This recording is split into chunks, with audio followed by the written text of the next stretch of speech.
Today we're talking about the Battlefield 6 beta shattering player records, but not all the feedback is glowing. Plus, Marvel Rivals director defends the game's skimpy female costumes. But is his explanation convincing? And after 12 years, GTA Online is suddenly seeing a spike in players. What's driving the surge? Stick around for all that and more. Welcome, friends, to Good Playing With You, your weekly gaming news roundup.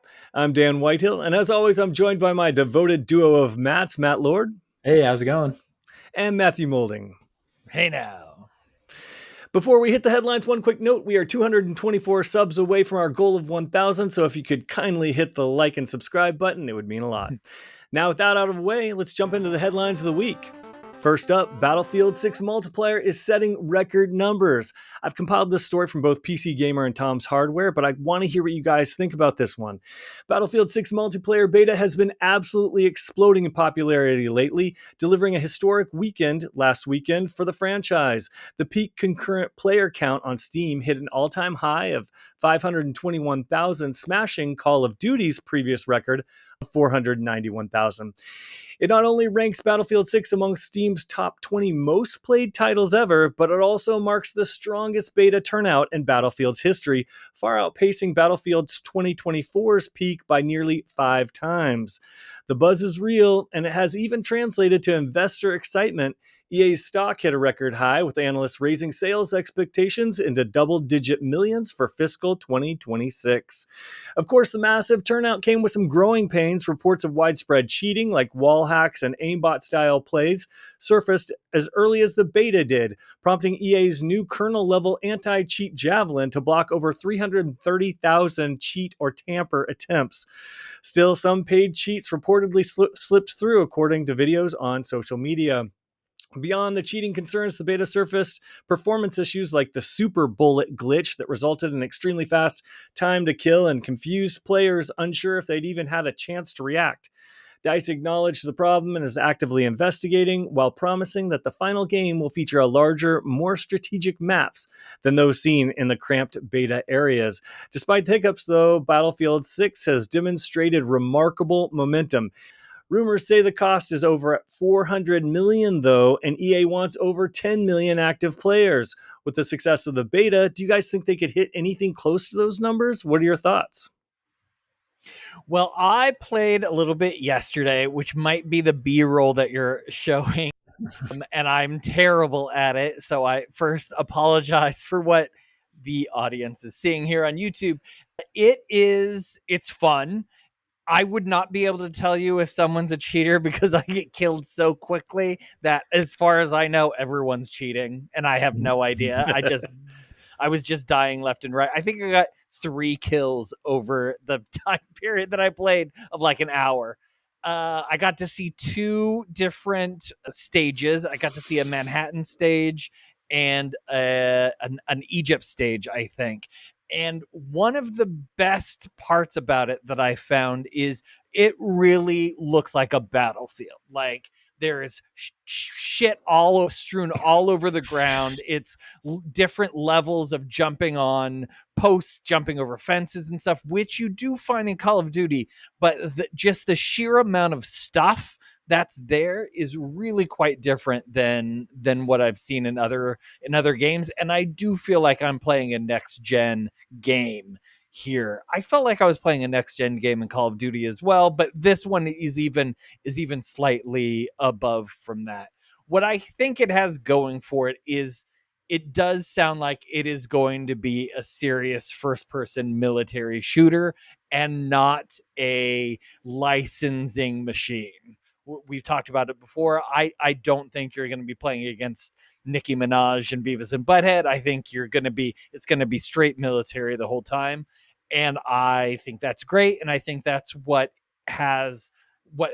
makes this game have the edge that it's going to have.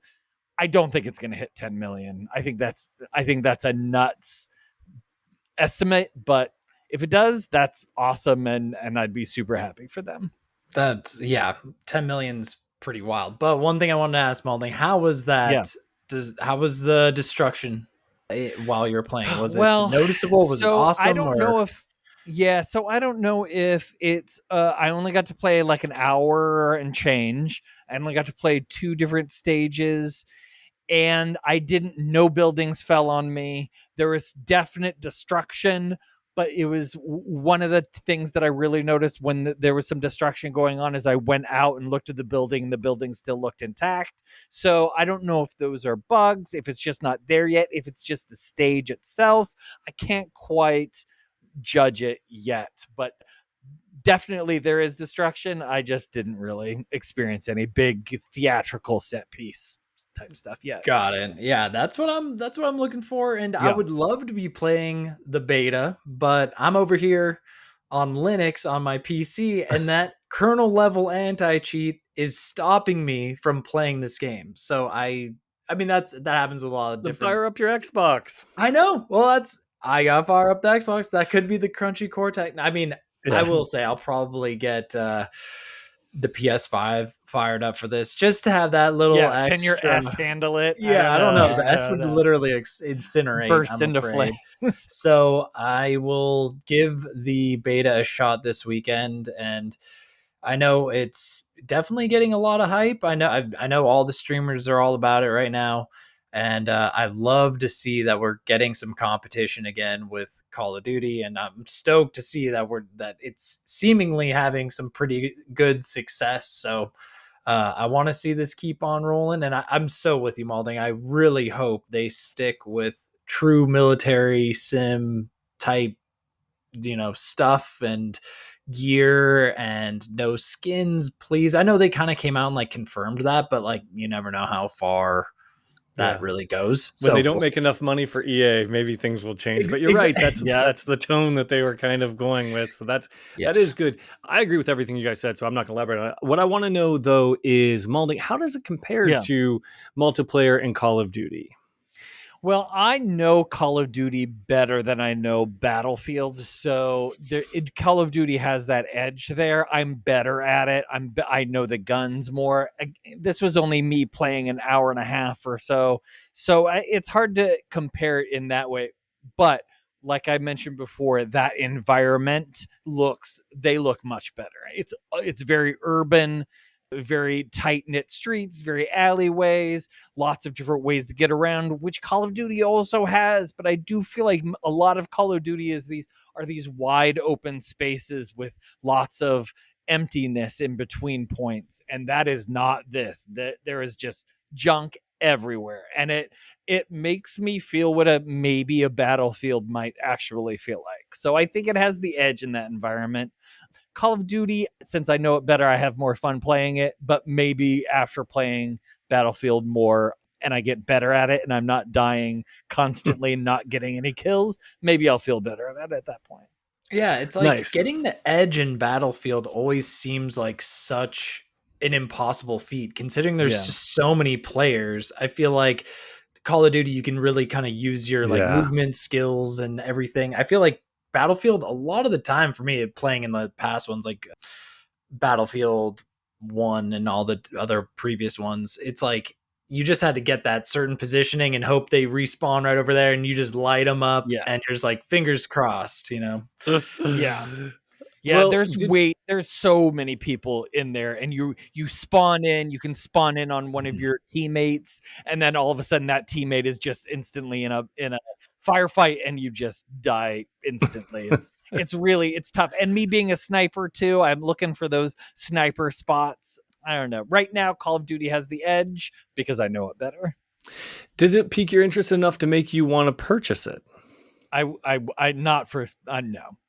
I will. I'll buy it. I'll buy it when it's on sale, probably. But no, I probably won't. I just don't like military shooters enough. I like this game. I don't like it enough to buy it. Yeah. Do we know if Especially it's not going to day be one. 70 or I 80? would assume so. I mean, I'm assuming didn't 70. EA? Yeah, EA Yeah. came out and said that they're not doing $80 games a couple weeks ago or a few weeks Okay. ago. I think. Yeah. At least not and yet. just back in the napkin math, I mean, I was just doodling and I was like, okay, if they really want to make 400 million and then you divide that by 70, it gives you 5,714,000 basically copies that they would need to sell. But then, of course, the consoles will take a portion of that. So you can round that up to like 6.5. maybe million copies they have to sell at the base price. And then, of course, there are all those other additions. I don't know. I think that they're definitely going to make back their budget. If their budget was 400 million, I think with the hype and the way everyone's responding, I say yes, they are going to make that 400 million back and then some on top of that. Now that 10 million player count, now that's going to be a little bit tricky for them to land. And the only way I see them doing it is if they do some sort of Warzone battle royale situation here that we don't know about yet. And that, yes, if you make that free to play, then yes, 10 million, you could hit both of your goals. Those could be realistic with the reaction we're seeing here. How realistic do you think a Warzone type BR is gonna, play out? With I don't think they're gonna do it. I don't think. I think it's a little late now. They would have announced it by now, but maybe not. I don't know. Plus, we need another fucking. Sorry, do we need another battle royale, man? Do we? No. I don't know. I need it like I need another Souls-like game. Oh my.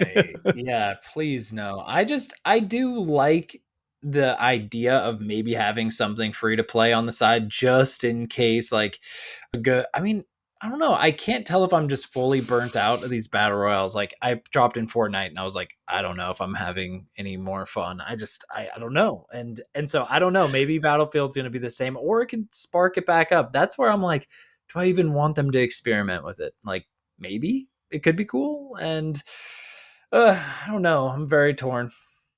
Yeah. Yeah. Well, one thing we know is they won't have crazy skins, at least at launch. But speaking of skins, Marvel Rivals has some people talking about their skins and their director reacting. Lord, you have this story. Oh, yeah. So Marvel Rivals director dismisses Gooner game classification. So this comes from our boy over at Forbes, Paul Tassi. Shout out to Malding on that one. So I don't know him. Yeah. I feel like we know him. He's like I just like game. him. I think he seems like obsessed a with guy. him. So okay, so the longer Marvel Rivals exists, the more cosmetic skins are added to the game, and the ones that attract the most attention on social media are the provocative ones, namely for the female characters that show quite a bit of skin. During a lengthy Rivals assembled interview with Marvel Rivals creator director Guang, this specific question. Yeah, Guang. This specific question of Rivals becoming a Gooner game, in quotes, was raised. Don't ask me the origin of the word. Let's just say people know how to use it to describe games relying heavily on sex appeal. Guang had a thoughtful answer that didn't go after those saying that, but explained why such costumes are chosen. Most of the ones cited are straight from the comic books. There you go. There you have it. Yep, source material. It's the worst material. So there's an entire debate in the gaming community about whether sexier character designs help or hurt a game. The fact is, the main issue is help or hurt the game. Yes, I know. I just say help. I was like, wait, Yeah. am I having a stroke? No, I'm just anti-horny police. I hate these prudes out there. You know, they can F off. Well, then I got a question for you coming up then. Don't you worry. So the fact is, the main issue is whether the game is fundamentally good or not. So our boy's like, he's kind of taking it there, like fundamentally good or not. So do you think these sexy character models make games better? What do you think? I think yes, I'm absolutely fine with sexy character costumes, but what you gotta do is you gotta make the dudes have sexy character costumes too. Yeah. You can't just have like, it happens in fantasy games a lot where it happens in like Fortnite. Scantily and it happens in pretty much all games because it's just a very male centric industry. But you can't have these women in scantily clad with a little knife and a bikini, and then the dudes are all in like full armor. Like, no, you got to give me some scantily clad dudes as well. Make it full banana hammock. Don't make it full banana hammock. Maybe make it full banana hammock. But as long as it's equal opportunity, then it's fine. But if it's just the women scantily clad and the dudes fully clothed, then I think that's a problem. And I'm not saying that just because I want to see dudes scantily clad, but it give something to the girls and the gays. I agree. Look, Fortnite, their characters, the guys have 0 butts. It's like Yep. anatomically incorrect. It's so ridiculous. And then on top of that, like I was playing with the John Cena character the other day, and I noticed on Fortnite, the guys don't even have nipples. How weird is that to be staring at someone's chest and not have nipples as a guy? They don't have to be huge. They don't have to be small. Whatever. You don't even have to be very colorful. Just give But a the little fact that dot, just a little pixel. Exactly, a pixel. Just put a pixel. It's more distracting the fact that there were no nipples whatsoever. Look, I know nipples are pointless on a man. I totally get it. But the fact that we have them and then in real life, but not in the game, is weird as fuck. Maybe pointless for you.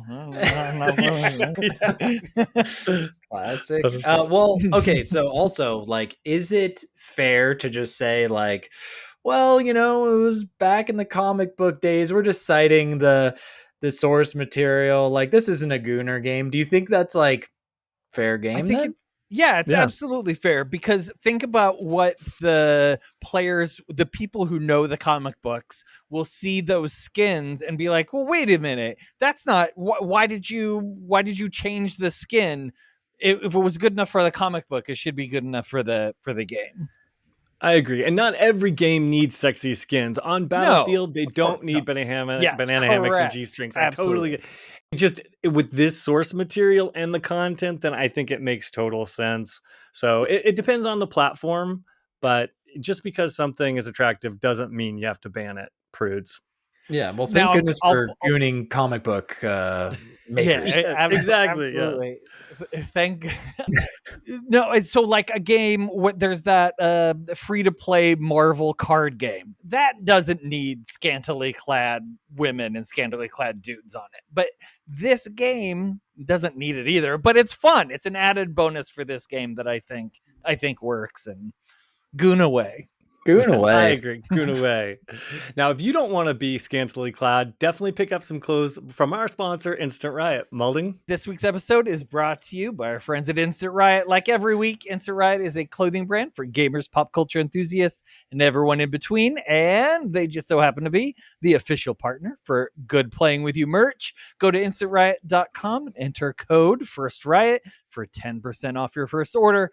Big thank you to the boys over there. Yeah, definitely. Thank you. Now, moving on, let's talk GTA, and not GTA 6 for once. We're talking GTA Online. What's going on with that, Mulding?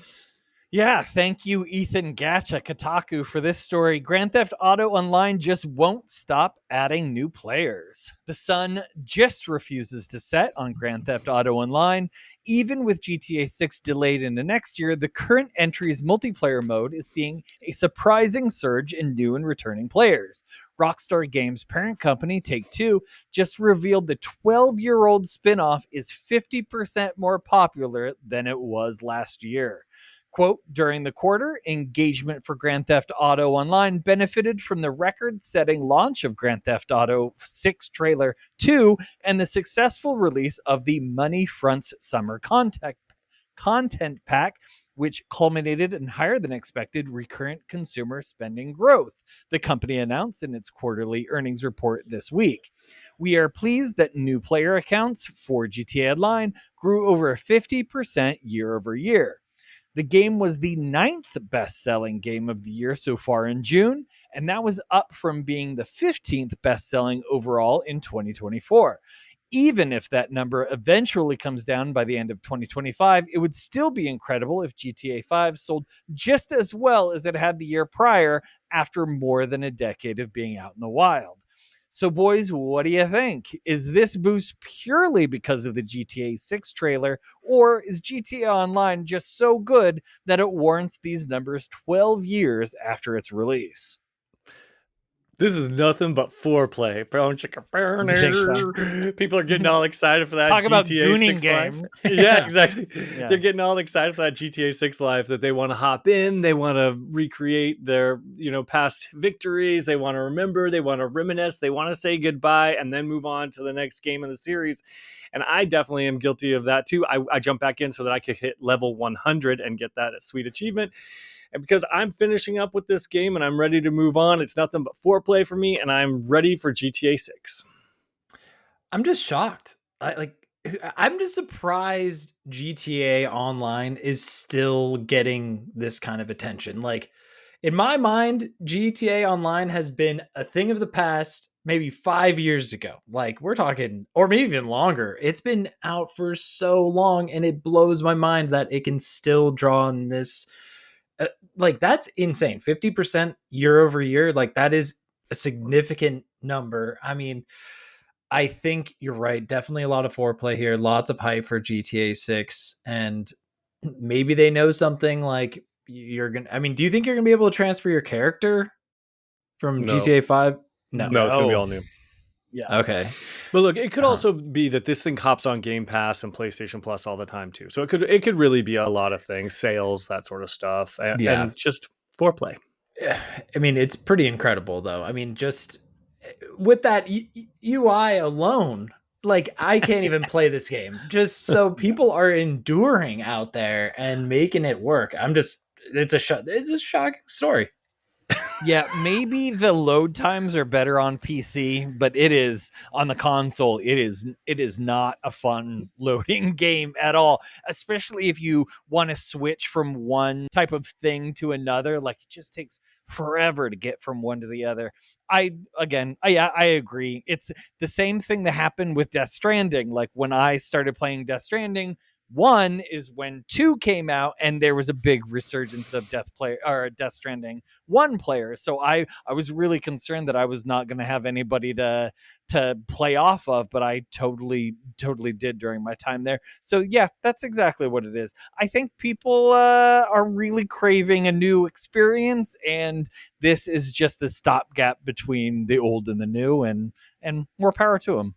One thing I did just kind of cook up, which isn't even a conspiracy theory. I'm wondering if Kai Sinat or one of those guys did like a role playing stream and Mm. those types of things, like maybe that boosted a bunch of numbers, or like, they could have been streaming a bunch doing, because like the RP in that game is so popular. Like it blows my mind. Like I don't know if you guys have ever done that. I've watched a few streamers do it, I and used to do it in World of Warcraft, and it was very, very nerdy, and I'm slightly embarrassed about it, and you should probably edit this out, but it's okay if you keep it in. that's awesome, Alding. We're gonna need a lot more details on that. Agreed. No, that's For it. me, I feel like World of Warcraft is a more natural thing to like do RP. Yeah. And then Yeah. GTA. So that makes sense. And people love the GTA RP. It's a strange one to me. So it could be that is just boosting numbers a ton as well with the streamers. They love it so much that Rockstar themselves bought one of the role-playing servers, right? Wasn't that a story like a year or two ago? I feel And like then that when they was. did that, then everyone was speculating that there was going to be all these role-playing elements in GTA 6, and all the nerds got all excited. It was a thing. I think they for sure are gonna have like an official RP in GTA 6. Don't you guys? Yeah. Or you think it's gonna do its own thing? I Still? think they're missing out if they don't. I think a lot of I people agree. do love that kind of thing. I don't know who in their right mind would like want to role play as a cop, as a robber. Yeah, I could see that. Like as a bad guy, I could totally understand that fantasy, but none of the Okay, cop. so then, Moulding, what were you in World of Warcraft? You have to tell me what you did. It was so. I know. I really don't want to go into it, but it was. I was. No, I don't want to go into. I don't. It was a wizard character. No, I don't. It's so embarrassing. It was a very long time ago. Oh, I And love it, it's not. Molly. I want to don't hear think about it's it, to be something I honest, would like do pretty again. bad. No. I mean, I just think that's cool. Maybe we'll do an episode at the end of the year that's like embarrassing game reveals or something Oh. like that, and I'll Oh, talk that could be more about fun it. because I'm sure Yeah. that I have some Oh. I can think of and stuff. Me too. Well, let's talk about Halo then, another big game, or actually Helldivers, but it has Halo in it or something like that. So this is kind of an interesting story, and I want to hear you guys' take on it. Helldivers 2 is about to hit Xbox, and the latest trailer has Halo fans losing their minds because it sure looks like a crossover is coming. Halo 2 just dropped a new Bring the Boom trailer ahead of its Xbox Series X and S launch, and it looks like it's teasing Halo 3 ODST crossover. The trailer ends with a rainy cityscape and a jazzy sax riff straight from ODST's soundtrack. followed by a Helldivers drop pod landing, imagery that Halo fans instantly recognized. Players have also picked up on a mysterious in-game signal that sounds like ODST's AI superintendent, adding to even more fuel to the theory. Xbox's official channel and Airhead CEO have both playfully hinted that something big is coming, making it seem like we'll see an ODST-inspired gear, weapons, missions once the game lands on Xbox, which will be August 26th, which is coming up, and has a sweet price of only $39.99. So, gents, are you Halo fans, and does this crossover have you psyched? Oh, this is actually pretty cool. I gotta say, like, so does this mean I won't be able to get this on PC or PS5 then? So I I won't knew get you were these going to kind ask that question. Oh, They you didn't did? have information on that, but I would assume if they've got skins and cosmetics or something, it's going to be a war bond or something like that. It's going to, Oh, if, got if it. they've Yeah, got yeah. it in the Xbox version, my guess is that they would make this war bond available to everyone. So I'm assuming it's going to be Okay. a cross Well, platform. that's good. Yeah, Well, that's exciting. Doesn't Destiny have some PlayStation only stuff? Doesn't Destiny 2 have some PlayStation only stuff? And I could be I think- totally wrong. yeah, I mean, think it might. That'd be interesting if they kind of withheld that. That could potentially be a way to sell it again. You know, I would think people, if they had, you know, a Series X or something, they might buy the game again to get these cosmetics. I could even see myself maybe thinking, hey, I mean, I love Halo. I love why am I blank? What you were saying? ODST, ODST. I was gonna say Orbital something. Drop Shop Trooper. Because that one is great, and I think this could be really this is a good idea. Obviously, to get the game out there with a good Halo crossover. I think that's just smart marketing, good for them, and it has me interested in maybe getting it on the old Series S and dust off Crunchy Cortex. Let's go. Malding, do anything for you? I don't care about Helldivers. I don't care about Halo. So I don't care about what I do care about is if you were to buy the Helldivers on the PlayStation and then also buy it on the Xbox, you're spending the same amount of money as Mario Kart World. So that's what I do think is fun. That is, you get 2 games for the price of Mario Kart. Well, World. 1 game. Yeah. 1 game on 2 different systems. 2 games, 1 cup, as they say. Yeah. Don't watch that video. I just I'm excited. I think it's great. I mean, again, I know I bag on this game a lot, but I think this is a good time to check it out. I think the cross play between the consoles will be a fun time to maybe check the game out again to see where it's at. And so I think it could be fun. I think maybe at the end of August, I'll give it another shot. How about you, Dan? I would be shocked if in 6 months, maybe 9 months, it doesn't appear on Game Pass, because I just feel like that is a Game Pass game, perfect spot for it. And so I'm just going to wait it out and I'll try it at that point. I think you'll like it, to be honest. Maybe. And I don't think it'll hit a pass probably for another year or two. They've got to wait a year to calm down and stuff like that. This is a little too new of a release and a little too popular right now, but I could definitely see it when player counts start to dip, them definitely putting it on those platforms. For me, I love Halo, so I'm super pumped about this, but I'm torn because I'm a little bit burned out. I played it on PlayStation a lot, and then the last few times it's gotten so sweaty and toxic when I went back to it, especially if I try and increase my level and I overstep my bounds. Believe me, I get told. So, you know, I could definitely see wanting to jump in, but $40, I don't know. I'm going to save my money for Borderlands 4. You're a madman for going solo in that game. You know, you're a madman. You have to have a crew. Like, I can't we even having like I learned it. Oh yeah, for sure. I was told.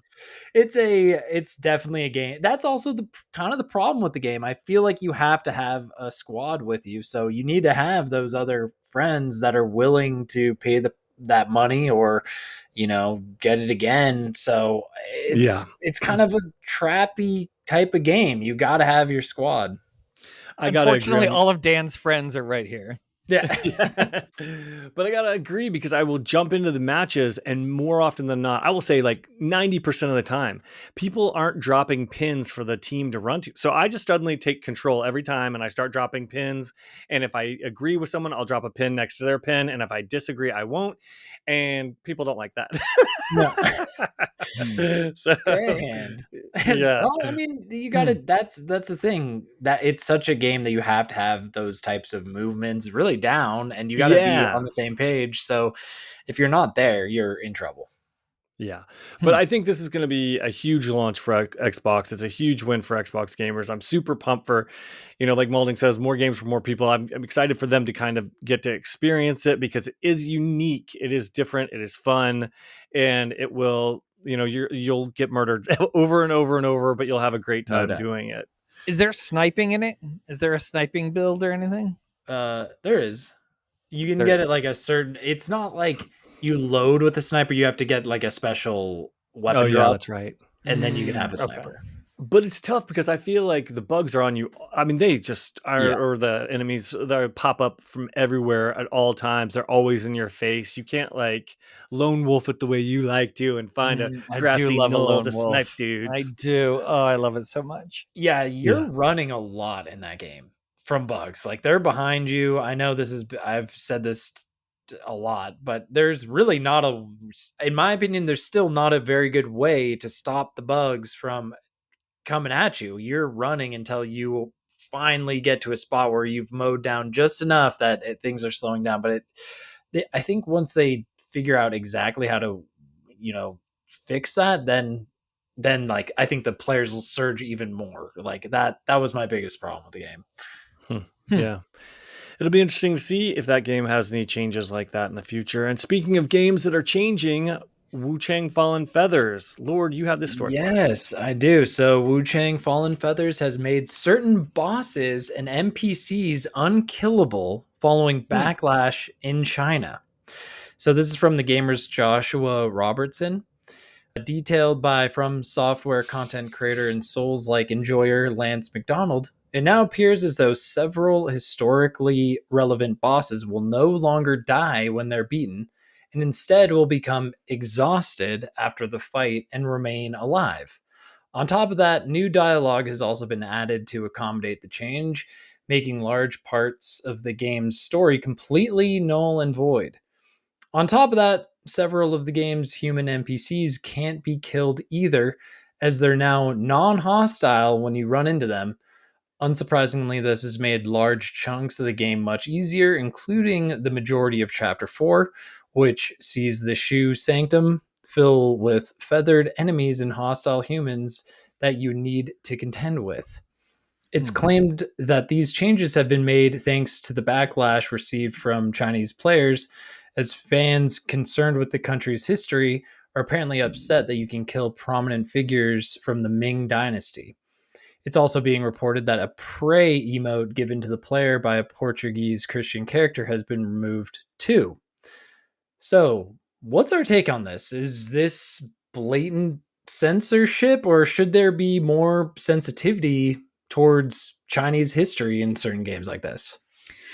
Well, I'm trying to put in perspective where, let's say we were doing a military, pardon me, where we were doing a military shooter and like George Washington popped up and you had to kill George Washington. Like I'm maybe that's what they're thinking of, but their history is way older than ours.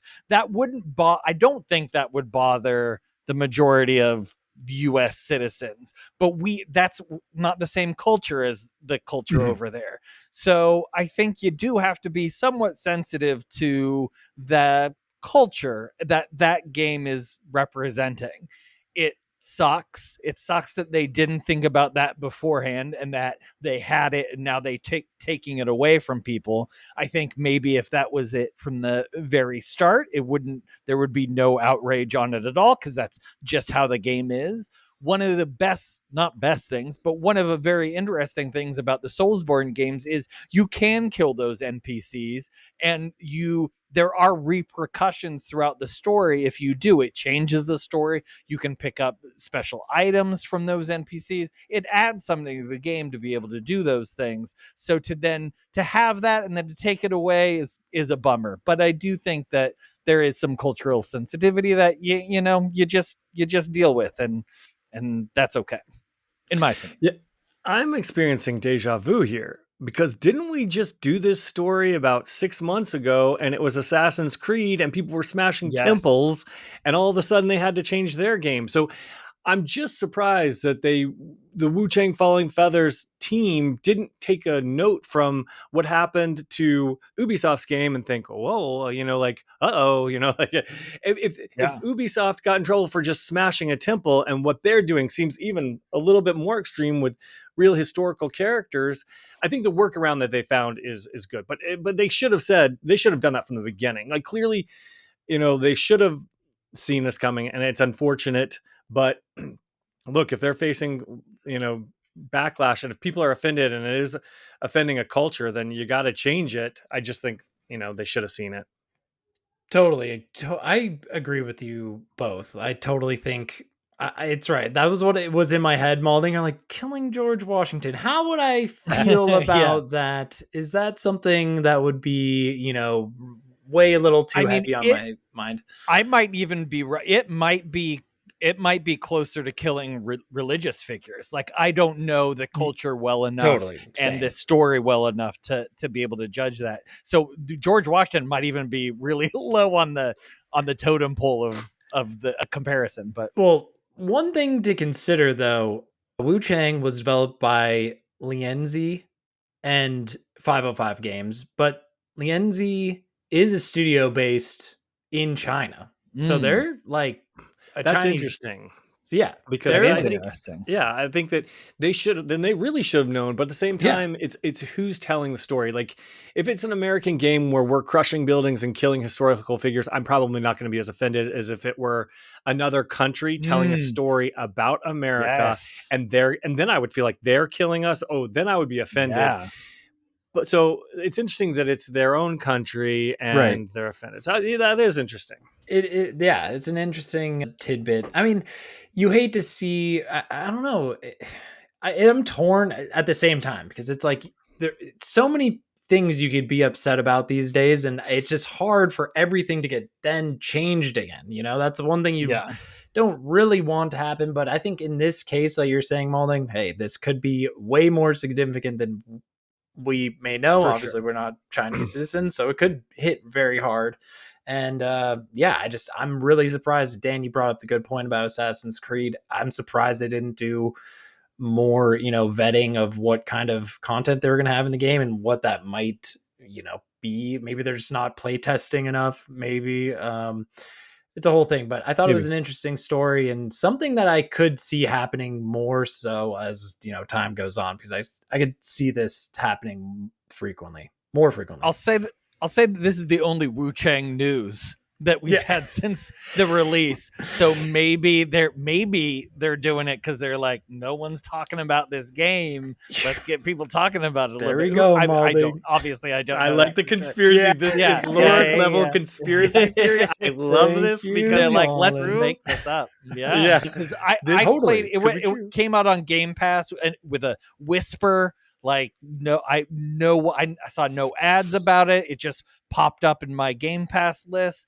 I played it. It's fine. It's nothing that I'm super jazzed about. There's some fun weapon stuff in it, but and then you told Lord about it, and on the podcast, and a week later, he had even forgotten that you had told him about it. Yep. My mind completely wiped, just wiped it, and but. No, it's interesting. You're right. Like, now it makes me want to check it out. I'm like, how did they make the changes? Like, maybe I need to see the game. Yeah. So these types of moves definitely could be in play. Yeah. Well, cultural insensitivity is definitely bad and not a way to sell your game. But I'm still on the side of nudie skins. That one I think is okay, and there should be no outrage there. So let's go back and fix that one. Let's get that rolling. That's what I say. Agreed. All right, moving on. Speaking of Ubisoft, Far Cry, that's finally in the news, and it's not a new game, unfortunately. It's something different. Malding, you have the story. Yeah, this is from Vicky Blake at Eurogamer. A Far Cry TV show is reportedly in development at FX. Confirmation came not via a leak, but apparently from Ubisoft itself, which posted about the show on its own site quickly redirecting it back to the main page again, albeit not quite quickly enough to have escaped the notice of Reddit. Those who managed to access the page before it was removed report Rob Mack, that's Rob McElhenney from It's Always Sunny in Philadelphia, and Noah Hawley, who is the producer of and creator of Fargo and the new show Alien Earth, which you two have some opinions about, are the Far Cry series co-creators. Hawley will also reportedly serve as showrunner, while Mack is set to star in the show. Of course. Quote, this collaboration is really an embarrassment of riches, says Margaret Boykin, who serves as Ubisoft Film and Television head of film and television content. Far Cry is a psychological tailspin that doesn't shy away from the darkest and most absurd parts of humanity, which aligns perfectly with FX's bold and fearless storytelling style. It's thought that the show will be an anthology drama where each season will be set in a new world with a different cast of characters following the video game franchise's signature standalone storytelling format. For now, all we can do is chalk this up to a rumor, but it does fit with Ubisoft's plans to expand its 3 tentpole franchises, Assassin's Creed, Rainbow Six, and Far Cry, for which Ubisoft launched a new subsidiary back in March after Chinese conglomerate Tencent invested $1.16 billion in a minority stake in the new entity. So, boys, what for $1.16 billion minority stake in a minority stake? Yeah, I know. So, boys, what do you think? Can you see a Fargo-style anthology show being a success for the Far Cry IP, or is this an idea that should be fed to the crocodiles?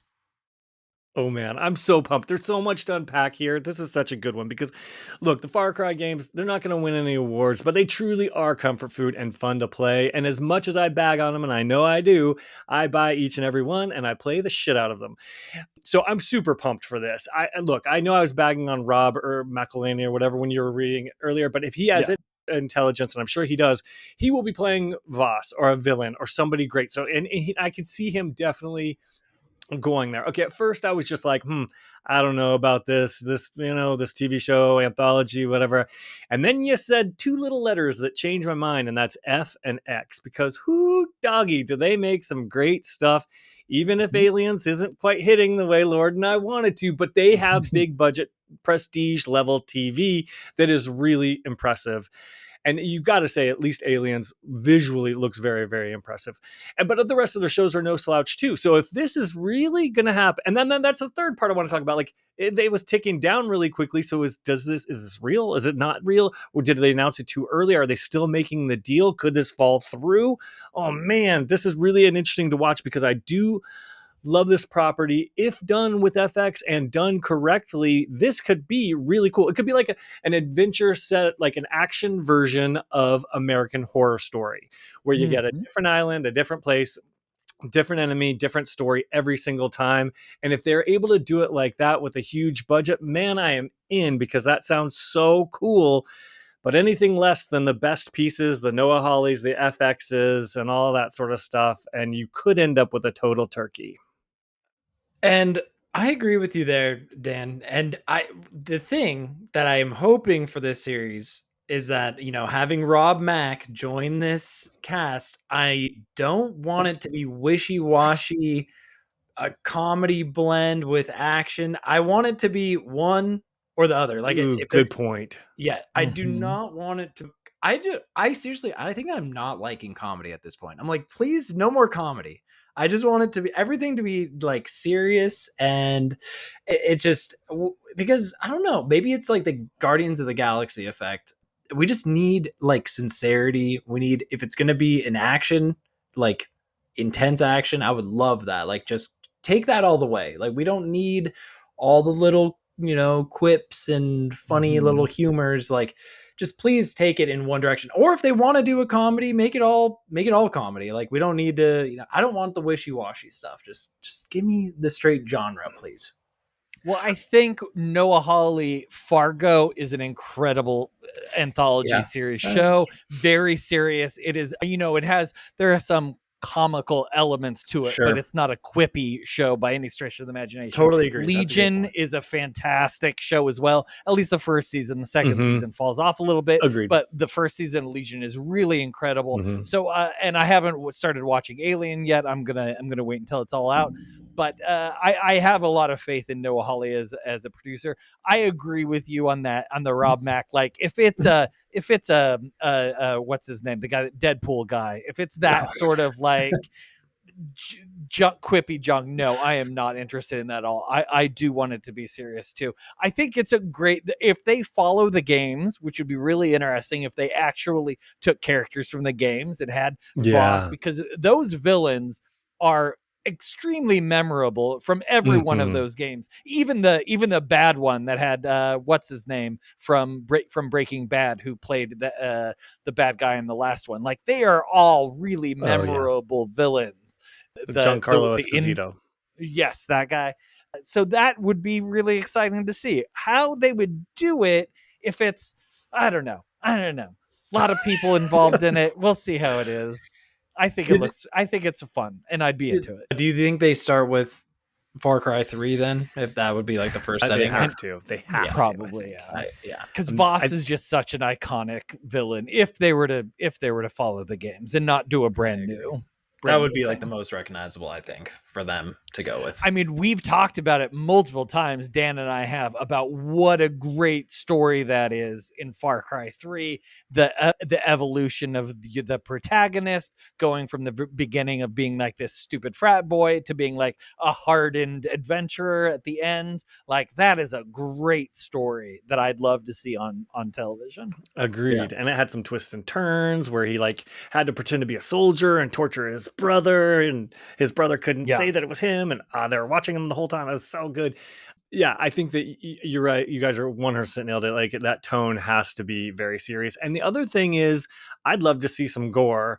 Not to be a total sicko, but the game series is really, you're shooting people, you're hitting them with bayonets, you're running over them with cars, you're blowing things up. It's not for the weak. And I think they really need to stay true to the heart of the series and bring that mature rated TV series. I'm with you on that. I want to see the guy like fix himself by taking his dislocated thumb and like popping it back into place. Stuff like that would be really fun. Right? Definitely. Well, that pretty much wraps everything we have for this week. If you're watching on YouTube, please like and subscribe. And if you're listening on a podcast, please tell 224 friends. And on behalf of Matthew Moulding, Matt Lord, and myself, Dan Whitehill, thanks for joining us. And as always, good playing with you. Good playing with you. Good playing with you.